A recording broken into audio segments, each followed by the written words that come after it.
regular monthly board meeting to order. And we appreciate everyone coming tonight, and hope you're going to have a great summer, and it's just right around the corner, and I'm sure everybody's excited about that. So at this time, I would ask Mr. Lanier, would you lead us in a word of prayer?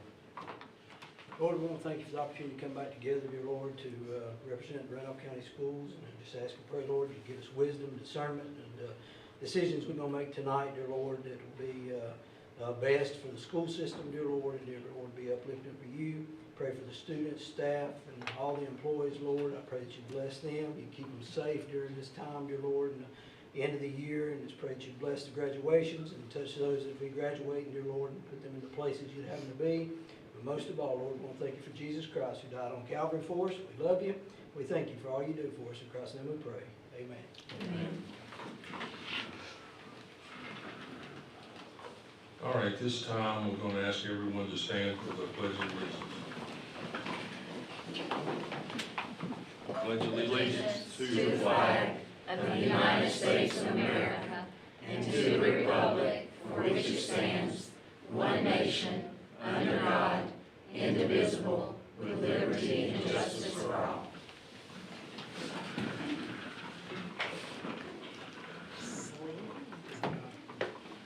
All right, at this time, our Superintendent, Dr. Steve McGandy, will share some comments. Thank you, Mr. Cook. Just want to share a couple of things with you. Appreciate everybody here in attendance today.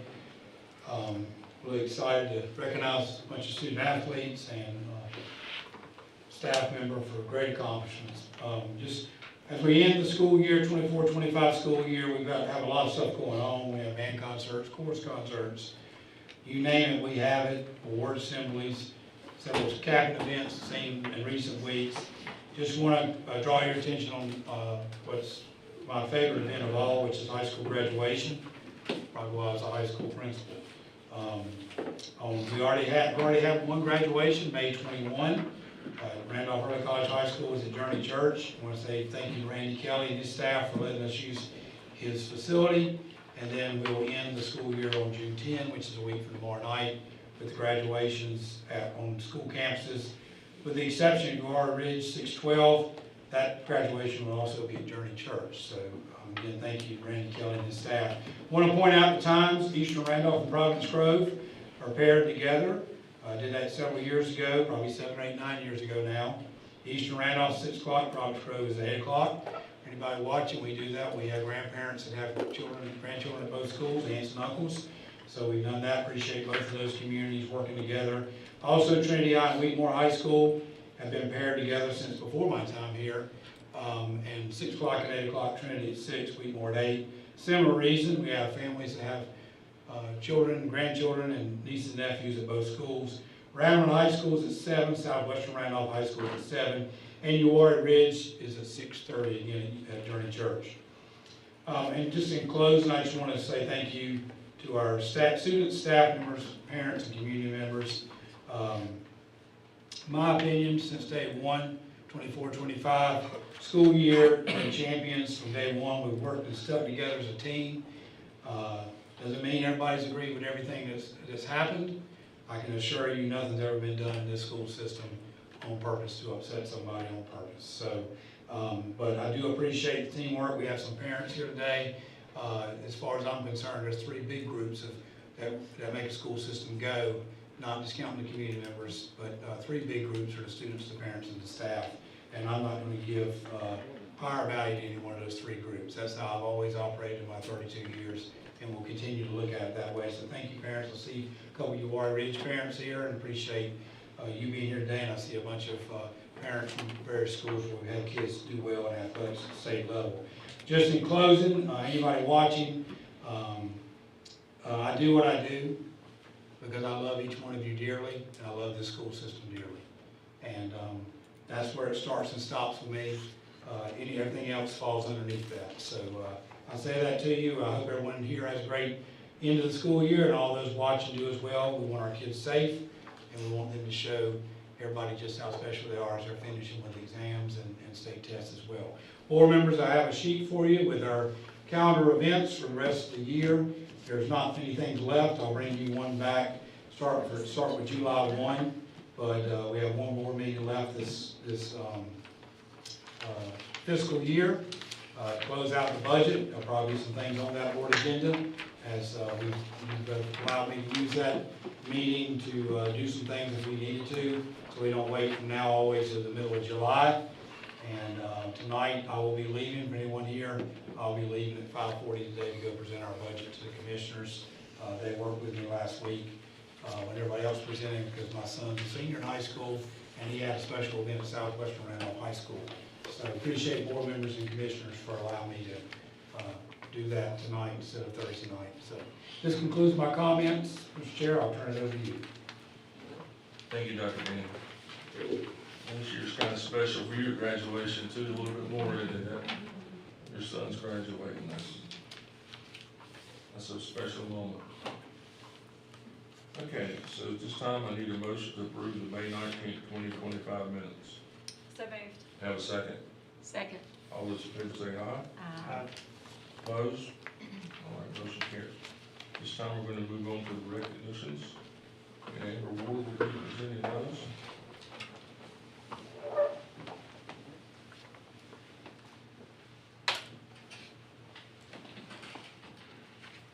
Thank you, Mr. Cook, and good evening to you, our other board members, Dr. Gainey, and to all of our guests. I have the honor this evening of recognizing Kristen Laughlin, Randolph County School System lead teacher for math and science in grades 6 through 12. Kristen was awarded the 2025 North Carolina Association for Middle Level Education, NCMLE, Central Office Personnel to watch at the 2025 NCMLE Middle School Matters Conference held in Charlotte on March 23 through 25. NCMLE strives to help create and support high-performing schools with middle grades that are academically excellent, developmentally responsive, socially equitable, and organizationally structured.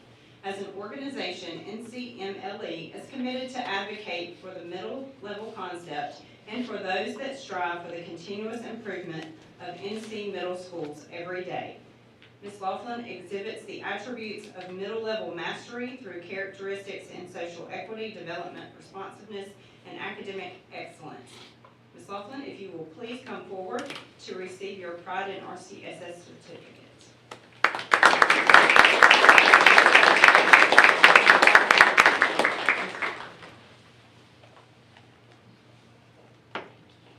Congratulations, Ms. Laughlin. This evening, we would also like to recognize the individual athletes who have placed first through fourth in the state for spring sports. Track and field student athletes, as I call your name, please come forward to receive a Pride in RCSS certificate, and as they come forward, anyone here in support of these athletes is welcome to stand. We will get a picture after everyone from track and field is announced.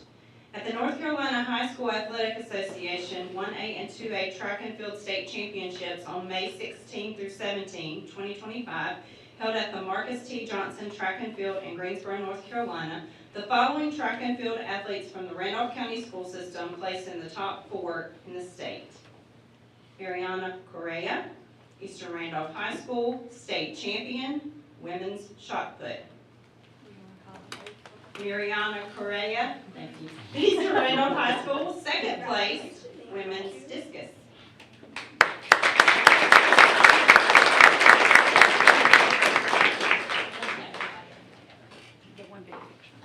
I'm not sure if she is here, but Roxanne Davis, Eastern Randolph High School, fourth place, women's high jump.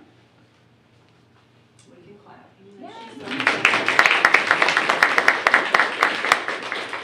Chase Farlow received 2 awards. He's from Randleman High School, state champion men's high jump, and second place men's long jump.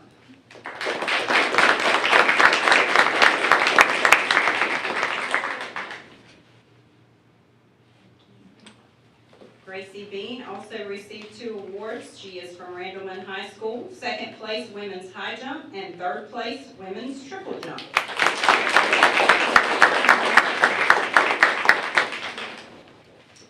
Jacqueline McDaniel from Randleman High School also received 2 awards, 4th place in women's high jump and 4th place in women's long jump.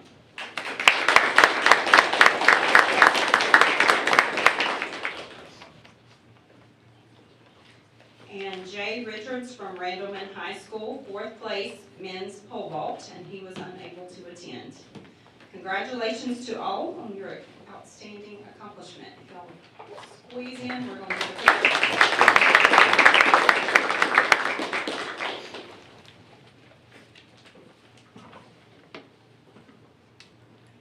Congratulations. You are free to go.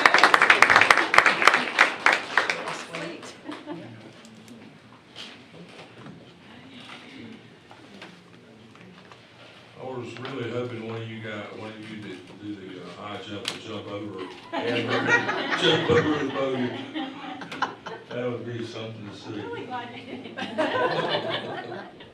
Oh, they can do it, they can jump over you. Yeah, very good.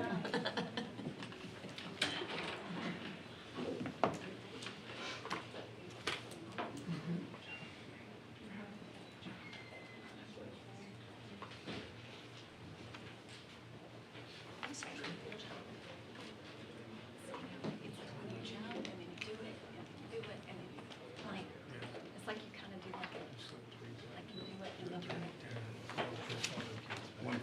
yeah, it's like he's on the. Okay, this time we will move Like he's on a to second. public comments. We have 2 people signed up tonight. The first person will be Emily Honestly. If you want to come up to the podium, please.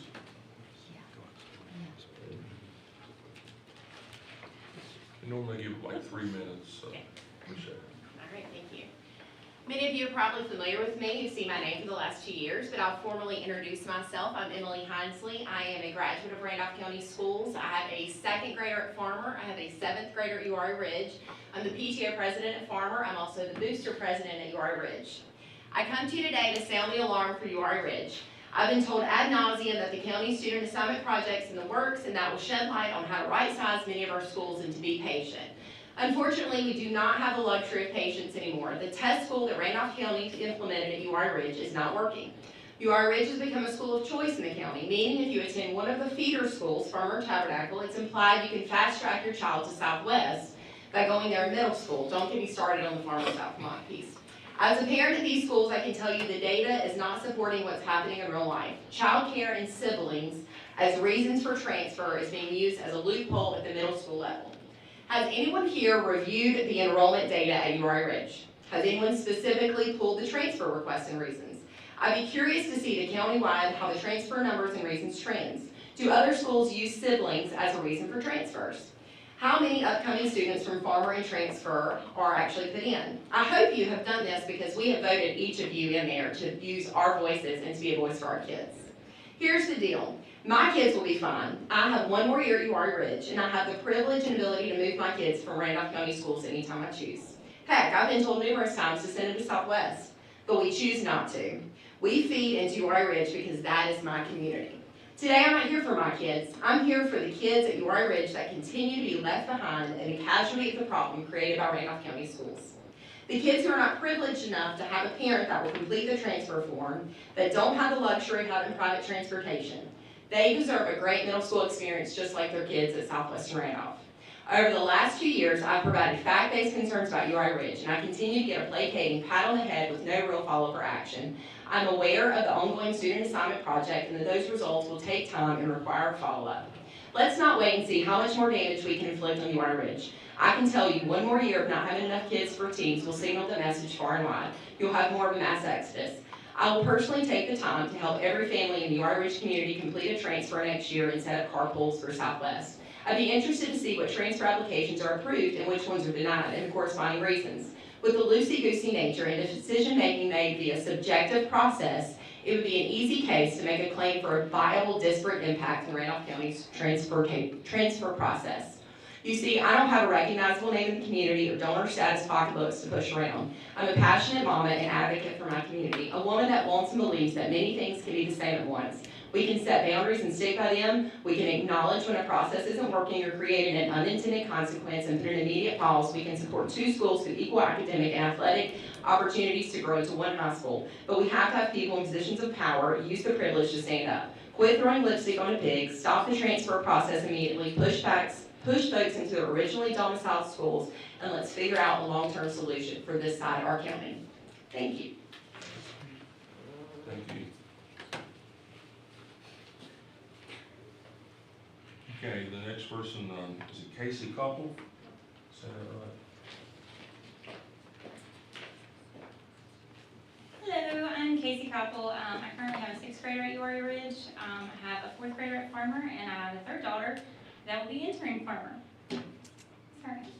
The mission for RCSS is to maximize educational opportunities for every student by focusing on continuous improvement and having high expectations for students and staff while preparing students for multiple options to be competitive in a diverse 21st century global society from your website. Can you honestly look at what is happening at URI 612 and say that you are fulfilling or even attempting to fulfill that mission?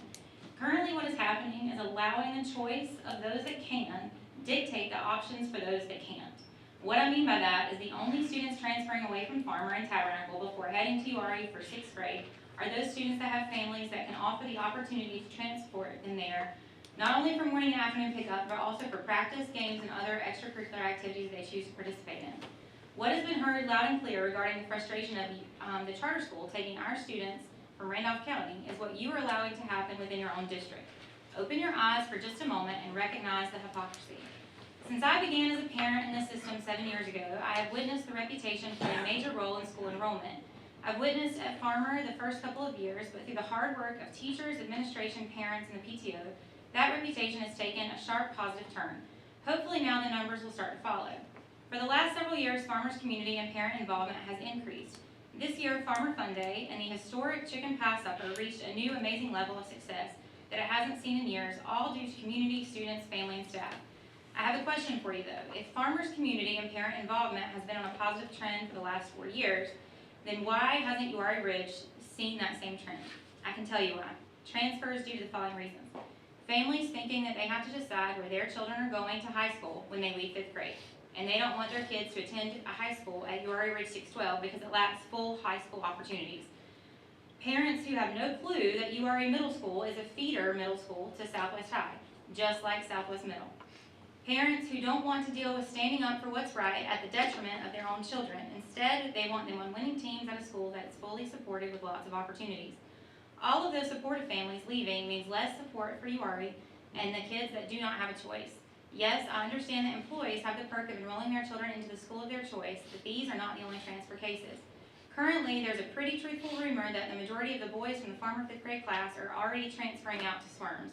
One of those has a sibling currently at URI. Several live significantly closer to URI than Southwest Middle, but have used transportation as the reason. I realize that you're in process of making changes, but let me be clear.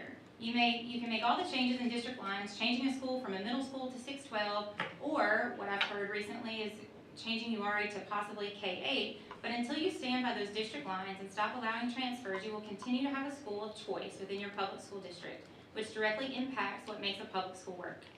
What about shutting down transfers, upholding those district lines, and changing the narrative back to URI Middle being a feeder school to Southwest High? I know you have to battle charter schools and private school vouchers, but I never thought that I would have to take a stand for equality when we decided Randolph County was where we wanted to raise our family. Thank you. Thank you.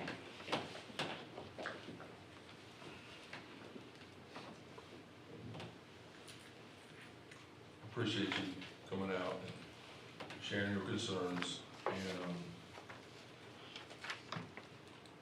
what I can tell you, we'll discuss and go over that. I'm sure some others have. I have a couple questions personally that, I mean, I cannot say a whole lot here, but we'll talk about it. I can promise you that. And we take it seriously when you come. And I do appreciate you having the passion and taking the time. And the passions are right. I mean, that's what mothers are supposed to do here. And I wish, it's not aggravating, I wish we had a bunch of parents that would take a stand and work as hard as ladies like you do for the schools that they're in, would be a lot better shape. But anyway, thank you. All right, at this time, I would ask for an adoption, motion to adopt the meeting agenda. We have a second. Second. All those in favor say aye. Opposed? All right, so we're gonna move on to the information announcement, Dr. Green. Okay, board members, for the second time, I'm gonna stay right here and present this. We have an information item. We have one gift. Larry Chapel made me aware of this on May 20 in an email. Director of Instructional Services, Title II, Title V. And it's a gift to the school system by Chris and Yu Shin Homes in the amount of $500 to be used for academically and gifted, intellectually gifted department for the school system for any needs that would provide support for our academically and intellectually gifted students. I accepted this gift on May 23, and you have an email, and this is the information item, it says $5,000 or less. I just want to say a big thank you to the Homes, Mr. and Ms. Holmes, because they have been very supportive of our school system, and we just appreciate all their support of our school system and all the other gifts that we receive over the years from everybody, or over the course of the year. There's been many gifts. Larry's brought in multiple grants as well, so kind of just same for all. So that's what I have. All right, thank you. We'll go to Lori Trotter.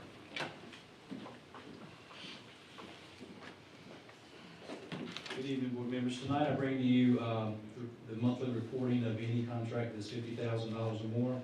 I'm doing so in per board policy 6420. So this evening we have two items. One is 50% group.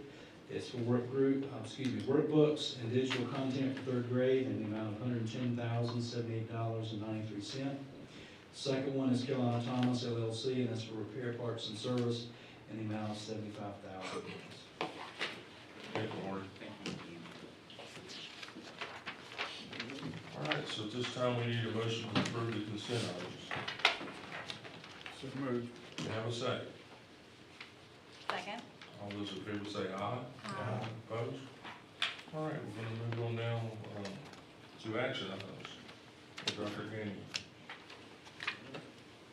Board members, I will turn this over to you. I made a recommendation on the 7th of April, I do believe, was the board meeting. I don't know if anybody can check that. Was it the 7th of April? April 7th was our board meeting for spring break, is that right, Beverly? I made a recommendation at that point. My recommendation is as follows. Due to budget concerns, the expiration of ESSER funds on 9/30/24, the anticipated continued decline in enrollment at Virtual Academy at Randolph, and the fact that closure will not cause significant inconvenience or hardship to current students, I recommend that the Virtual Academy at Randolph be closed at the conclusion of 2024-2025 school year. This item is on the agenda. It's our only action item tonight, and I will turn the floor over to you, board members. I will say this publicly: if there is anything to change on the status of the Virtual Academy at Randolph, and someone is in need of information about virtual options, I would ask them to call Tammy Laguerre or Sheena Creech, our two curriculum instruction leaders. The phone number is 336-633-5000, and they will share any contact information that they have, whether it be one of the two state virtual charters with North Carolina Cyber Academy, North Carolina Virtual Academy, or from the North Carolina Virtual Public School System. Also want to remind the public that the North Carolina Virtual Public School is 612, and our school system, just want to make sure I get this right, make sure I'm telling you right, it's grade 612 it covers. And our school system loses about 3.5 teacher positions every year. The state pulls that back from our allotment for that virtual school. And also every time we have a child that goes to the North Carolina Cyber Academy or the North Carolina Virtual Academy, which is the state's two charter schools, we lose $1,541 in local money per child this year. Last year's $1,482. And we have 27 kids in each of those that are students with addresses aligned with our school system. And there is another virtual academy. This is not a state virtual academy, a virtual charter, and that is Pine Springs Preparatory Virtual Academy, which has popped up this year and has 21 of our kids. That is a that would be private versus the one that, the two I talked about, North Carolina Cyber and North Carolina Virtual, which are the two state virtual charters. So again, if somebody has wants information, call Tammy Laguerre or Sheena Creech at 336-633-5000. They will do their best to get whatever information the school system has. We do not have control over enrollment of students in any of these schools. We can simply give you contact information. So, Mr. Cook, I'll turn the floor over to the board. This is on the agenda again tonight, and I'll let the board do as they see fit. Okay, thank you. I can start it out. Last month it was three time, and it stayed as is. I voted to leave it open. We didn't have full board here. Probably should have tabled it till we had a full board. An important decision like that, I'll own that mistake. But since that meeting, it opened my eyes to really just what a budget crunch we're in right now, public school, Randolph County schools. We are falling short right now. I guess all this COVID money and all added to it, but some of our funding's been pulled back, like 2.4 million here, and we still have another, I'm not sure exactly what shortfall, but we're way close to $4 million. But anyway, to run the virtual school is approximately $1.2, $1.3 million a year. That's what it costs to keep that school open. And after doing my homework, doing a lot of homework, I realized that to keep that school open, first of all, I'm fully confident that the Randolph County school system will accommodate anyone going to that school and they'll make it work for those people. I'm fully confident of that. And that's what we do. We make it work. If your situation's special, they'll still make it work. But with that being said, we'd have to send I'm not sure the number of people we'd have to send home this summer, but people will lose their jobs. And I just don't think it's fair to send people home and without a job when our school system can still accommodate these people. They did it for years before COVID came to town. And, the school was open then to, in my opinion, to try to help us through COVID, to give another option, which was great. And in good times, healthy financial situations is great. But it's not fair to penalize people that's been coming to work every day for years in the school system, send them home. I just cannot, I have to change my outlook on it. I mean, as far as Randolph County school system, I've been on this board for about 13 years. It's been, 6 or 8 years at least since we had to go through this. School boards get to be the bad guy. And we tried our due diligence to do what's right. Yes, people's gonna be upset. COVID came along and there was a bunch of free money out there. COVID goes away, the money goes away. They don't have money. Our state sat on a abundance of money for years, and they had this surplus. It's gone. Yes, I know Hurricane Helene happened. But they cut our money every year. I mean, Dr. Gandy could give people stats every year. Our money's being cut. But our school systems get smaller. But inflation, everything goes up. But then we still get reduced. I mean, Marty can give you numbers and show you that. We're at $4 million deficit. At least we're in Forsyth County with a $42 million deficit. Then there would be a lot of people going home. Guilford County Schools, they're looking at closing 5 schools in the next 2 years because of budget restraints and low attendance. Will we be there one day? Who knows? But, it's hard decisions, and, I hate it, but we got to do what we gotta do. If you run a business, your bottom line ain't good, you gotta make cuts somewhere. Our business is educating kids, and we start cutting a bunch of teachers, we ain't gonna be able to do our job. I remember last time we ripped a lot of people, and we're trying to keep from doing that now. So that's where I'm at with it, it's just hard decisions, and they gotta be made, and everybody's not gonna be happy. You know, everybody wants to blame us. You know, we just got through out, we were elected, yes, we were. How many people run for school board last time? You had what, 3 seats open, 3 people run? Yeah. Hey, this is my thing, it's hard to swallow. If you worry about your kids' education, step up. The only person sitting on this school board with a kid is Miss Whitaker. So you know you can trash talk us all you want to.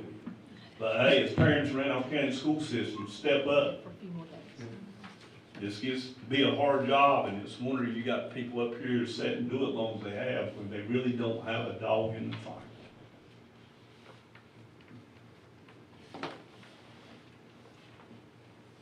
Mr. Chair, if I can make a comment, because I know there's a lot of public opinion out there, but I want to be real clear on something.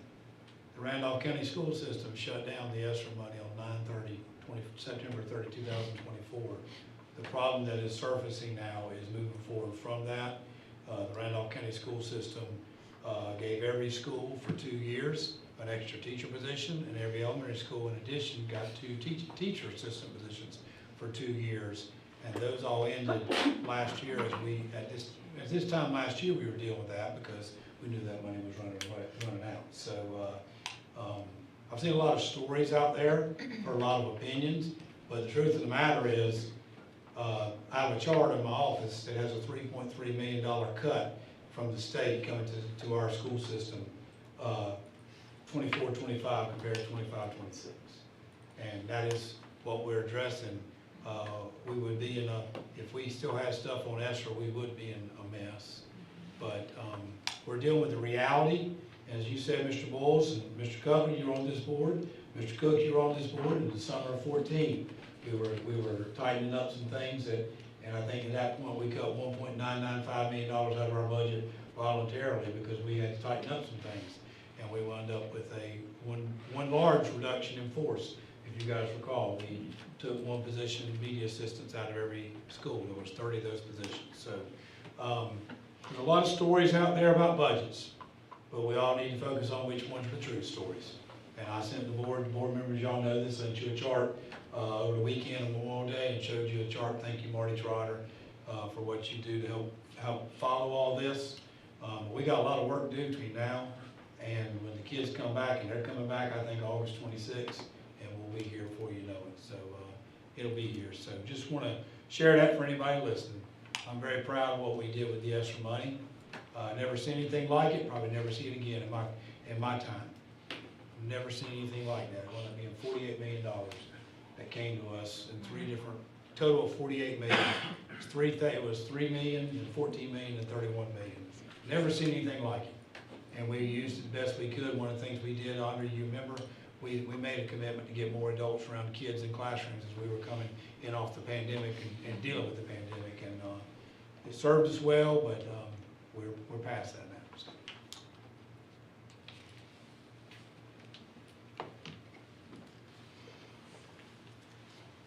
Does anybody else wanna have any comments? I guess financially, I understand it makes sense. I don't have a problem with that. Where I have the problem is, this has been talked about for a while, and I feel like that we've left parents in a bind. But with that being said, hindsight's 20/20. I mean, I'm not sure where or how parents can get these kids, and I don't understand, first of all, I don't understand the virtual part of it. I can't learn that way. But obviously some kids do. And so getting them into a virtual academy, if that's where they want to be, I think we've shortchanged them on that because I'm assuming everything's probably closed out. I hope I'm wrong, but you know, I think we've shortchanged some of the parents. Now, I know that we can take care of the kids that want to come back to our system, and we don't have a problem with that. We'll do everything possible to take care of them. That bothers me a lot, that we should have maybe acted on this 6 months, 8 months ago. And I know we're afraid of losing teachers, we're afraid of this and that, but it would at least give these parents time to weigh their options and a little bit more of room to do what they want to with their child. And so that's what bothers me more than anything. Financially, I understand, it makes sense. I don't have an issue with that. I know we're facing shortfalls, and this is one of the safer ways to make sure that we keep all our employees. Well, in response to that, Mr. Lanier, I must tell you that 41.3% of the people that were talked to last week when my staff did the calls, 41.3% said they would not return to Randolph County School System. 21.7% said they would seek reassignment inside the Randolph County School System, and 17.4% said they would not, they would go back to their base school. So you're looking right there, 41 and 21 is 62. So we're looking at roughly 79% have already spoken. 41% have said, like I say, they're not going to come back to Randolph County School System. So I'm not going to assume for anybody, but if somebody's going to respond to that, then they must have a plan. I'm assuming they do. It's not, I'm not being insensitive to that at all, but I just want to let the board know what we did discover when we made, I think I told y'all we would do that. Yeah. This is everybody individually. This is a summary report that was done. So we actually were able to contact, let's see, that was 46 students, total 66. I gave y'all 71. There was some duplicates. We found that before the phone call started. That's how we got down to 66. And there were 9 students in the 66 that just on record have said they wanted to come. They've not been admitted to the Randolph County School System, and they do not live in the Randolph County School Zone. That's how it gets you down to 57. There was 11 students we were unable to contact. So do have that data. Thought that should be shared with you as well. So anyways, so I feel, I hear you, Mr. Lanier, and I worry about kids, and I would say ESSER allowed us to do something. I remember talking to people about that concern going into, I guess it was 21, 22. Could we sustain it again for our teachers? And I didn't think we could with the teaching both ways. I'll own it. If somebody says it's late notice, I would tell you, ESSER money allowed us to do some things that I think the spirit of it was what generated like the part. You know, Mr. Burgess, I think you were one of the ones, and I'm not trying to put you in it, but you remember the year we started night, the elementary got to come back early, remember that year? And one of the things I remember you pushed for, and I want to make sure credit to, is one of y'all up here pushed for, Kim, when we put the TAs, you remember that? So we actually gave everybody 2 TAs, Andrea, before just the exact last 2 years. But that kind of got us thinking to where we could go with the extra teacher and keep the 2 TAs going. So I don't remember when it was. Is that about November, Mr. Burgess, of 2021 maybe, or when? No, I don't remember what year it was, but it was before everybody else got to come back. So anyways, I'm not going to say we're perfect. Anybody out there, I'm not going to say we're perfect. This isn't about being right or wrong, but this is, Mr. Cutler, we talked one day and you were wanting to see where we were with the state, where things were going with the state. That was a great question. It led to the chart that Marty put together for me and I shared. That $3.3 million is unforgiving when you've got kids coming back in August. So I hope that answers that. But Did you say about 70% are not returning? no, I said, what I got is 41.3 said they were not returning. 21.7 said they would seek reassignment, not to their base school, but to another one. And 17.4 said they would not seek reassignment, so I mean going back to their base school. So what I'm telling you there is there's 41, 21, 17, what's that? That's 38, that's about 79% in that. So 41% said they're not coming back. So that could be homeschool, whatever. And I talked to somebody at the virtual academy, and they're taking open enrollment now, and they said they have room. So, now that's, again, yeah. Yeah, So Miss- I feel like if there's some folks that Yeah. could, get in there, then they can. And you told me that last week Yeah. when we had a phone conversation, appreciated that. Ms. Whitaker shared that she had reached Yeah. out to one of the charters, one of the virtual charters, and there was Virtual one. Academy. You reached out to the North Carolina version. Yeah, well, Yeah. there's two of them. Right. Yeah. There's the cyber and virtual, that's the Yeah. names. So one thing that I also, that for me, I felt like last time it was kind of, in all honesty, we weren't, I don't want to say compact, but you made it personal now. You called people. We didn't do And- our due diligence. Yes, I don't think. and now tonight you've offered a number where they can call and speak to a person to help guide them through it. You're not just out swimming in the water by yourself, and I appreciate that fact. I think that's important. You know, you can call and talk to a person and they can guide you in the right direction, so I think that's a big help, so. All right, anybody else? So where do we go from here, Elizabeth? Do we have to, Well, anyone can make a motion. The motion needs to be based on the study and acknowledge that a public hearing was held. And then, the decision needs to be a decision that it is in the best interest of the educational interests of the school system to close. So, does somebody have that motion? Yes, I do.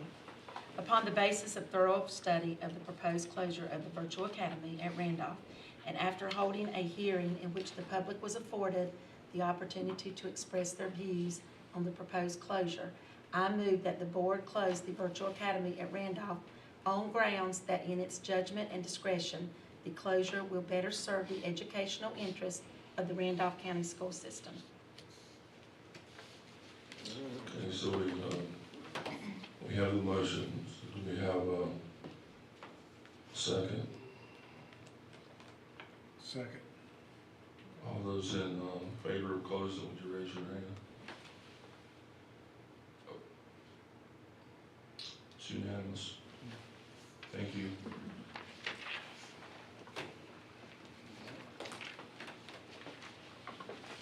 Okay, so,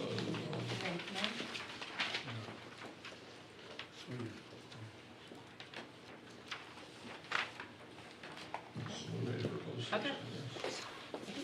The Randolph County Board of Education will enter into closed session pursuant to North Carolina General Statute 143-318.11A, 1, 3, 5, and 6 to preserve the attorney-client privilege, to discuss confidential personnel matters protected by North Carolina General Statute 115C-319. We have a motion, we have a second. Second? All those in favor say aye. Aye. Opposed? We're now in closed session.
Yeah, that's fine. Okay, so need a motion to approve the certified personnel report. So moved. We have a second. Second. All those in favor say aye. I need a motion to approve the administrative appointments. So moved. We have a second. Second. All those in favor say aye. Opposed, motion carries. We adjourn. So, Mr. Cook, board members, Mr. Cook asked me, and we had public comment tonight regarding UR Ridge. And here's what I would say, and I hope anybody's out there listening hears this, because one thing you might want to consider, board members, and we're deep into 25, 26 with reassignment stuff, we're really deep into that. I understand the concerns that are out there and the speaker spoke about today. One thing I would suggest that you might want to consider is what we continue to hear. Is childcare a reason for reassignment for middle school age children? Because I think, I have to look back, I don't know where the numbers are. I showed you the numbers back at the May 12 board meeting. And just throw that out there to you as we get ready with our student assignment study. I think we can look at that, and I think early in the fall, we need to look at what we're doing for 26, 27 on our rules. But that's one that I think could be a game changer a little bit, and at least it's gonna be a game changer or show it's not. And do we allow childcare for middle grades anymore? We've already have it in place for now, for what we've done for 25, 26, but I think in the fall of 25, we can start talking about that and what we might want to look at for 26, 27. That's just, you had asked that question, and I wanted to make sure it was addressed in public. So if I looked at all the reasons for reassignment, and you asked me I could only change one, I would change that one.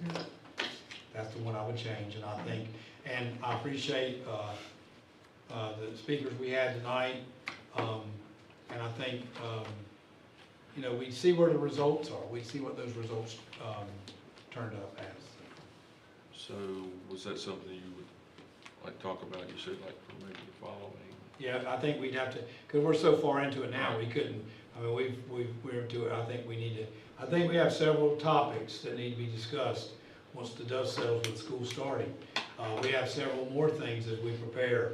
If you read what's going on across the country, public education funding is not increasing. It's not just this state it's not just this school system. And so I think when we get to the fall, I'm going to recommend that we talk about several ideas for how we do things moving forward with some budget areas. And I'm going to, as we start getting some information, Dale has been keeping me up to speed on what's going on with the student assignment study. I would tell the ladies that spoke today, they're right. I don't think the study's going to fix it all. I don't think it is. You can draw lines and you can do that, but if you still have that some of the reasons, and I think the big one, you know, I wouldn't suggest a major overhaul. I would suggest moving don't move all the variables at once, but I would like to see what that variable would do to it. I think it might. Is there any idea of how you would, hard to tell the number effective of that? It takes a little. Well, we could do the research, or we can go. We have a pretty extensive database on student assignment. We can go look and see, you know, what the reasons. That's information I shared on May 12 at the work session. Would it make a difference? Don't you? Childcare, I bet it would make a. I don't remember it. I don't remember it standing out that night, but you know, we have the data recorded by reason type.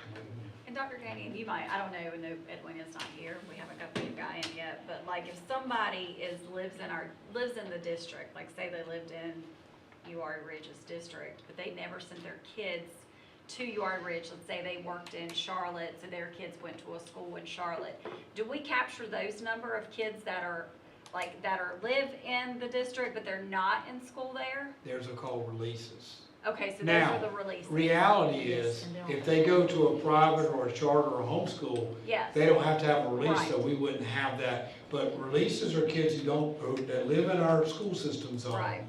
and they go to another public school system. Admissions are ones, like say a kid was in Davidson and wanted to come to Randolph, but they lived in Davidson. By law, we have to get a release from Davidson County Schools, just like for 12 years now, Right. my wife and I have had to get a release for our kids from Ashburn City because our house is in Ashburn City zone. Right, So we won't have to do that anymore after this year, but, right. Okay, I was just, because I was just yeah, wondering, that's, like, it's privacy releases. and stuff. So, with the two ladies that spoke today, I know we've received, a lot of emails from Ms. Ainsley. is that right? But, so, were they advocating more as far as that it's not a high school, they just stays in middle school? Yeah, I think that's Okay. kind of the. I think there's a little bit of both, a little bit of everything in there, and it's not. Well, I know, I mean, that's. So, I mean, if you let your middle school do it, it's hurting your high school. Right, but, and whenever whenever she says like, that they'll end up at Southwest High anyway, If they're went back- sports. if we hadn't up there, we're there. Yeah, if they're sports. But we they- still have to ask the question. Yeah, The question that can't be ignored is the last year it was a middle school, May of 2017, there were only 339 students there. And there's your issue, and I've heard people talk about, she mentioned, would it be a K-8 school, whatever. Now, the other side of it is we've got to be careful because the school's capacity is 660. We can't put mobile units on that campus because of the water sewer plant that's out there. If you can't house them in the 660, so we've got to be careful whatever creativity we may or may not do if we did something. But, what we do know right now is we have a new principal on the way. What we do know, he's excited, and we're going to build from there and go from there. So that's what it is. But to your point, I heard a little bit of everything there, Mr. Burgess, and no one's wrong to say anything that could possibly be there on that campus, but we gotta be cognizant that you just can't go over 660, because then we'll be, and I didn't know that until about 4 years ago. So I never heard that. So, and then the other little piece out there that I didn't learn this till about, I've been here 6, 7 years. I always assumed Uwharrie Middle School, when it was open, filled up. But we have the first principal at the school in this room, and it did not fill up. It never did fill up, so I think it got to about 500, which is that's where we got originally. We have 411 kids there now at Uwharrie Ridge. When it was climbing, we got the 500, right at 500 in Uwharrie Ridge, but now it's coming back down a little. 488 December 2020. All right. Anything else? I need a motion to adjourn the meeting. motion. All right, have a second. Second. All those in favor say aye. Aye. Opposed? All right.